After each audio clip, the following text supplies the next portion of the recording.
The right hemisphere of the brain is for spatial awareness, spiritual awareness, is for creativity, is for imagination.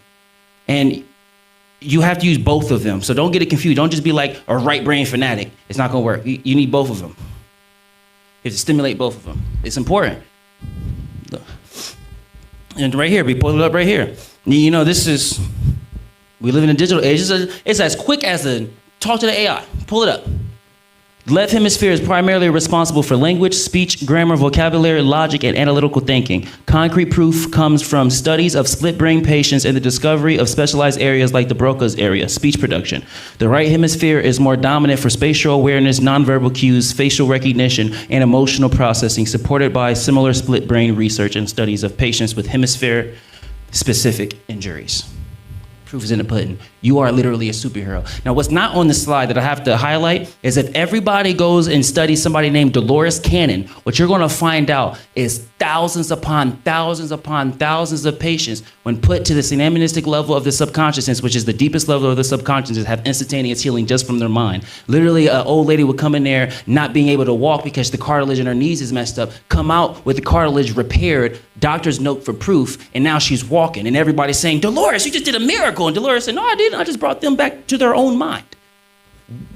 Now, when you start to put things together, you'll recognize what they truly mean when they say you're made in the image of God. Everything you have, but we just gotta talk about it.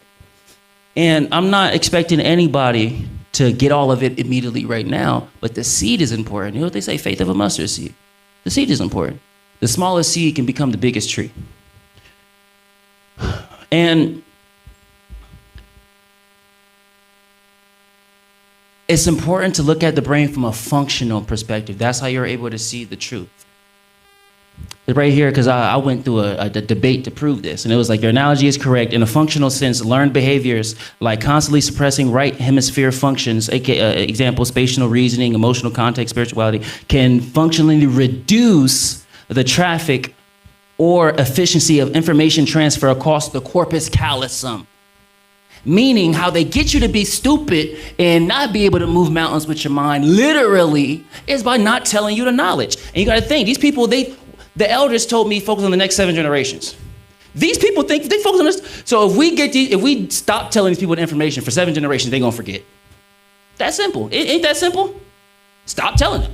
Don't mandate it in schools, don't do this. And don't let that depress you, because I'm a teacher specializing in social emotional development. When I went through my training, they literally now have a section for mindfulness and spirituality now. It's at the end. It's like, don't get it twisted. It's like 30 seconds, but they have it.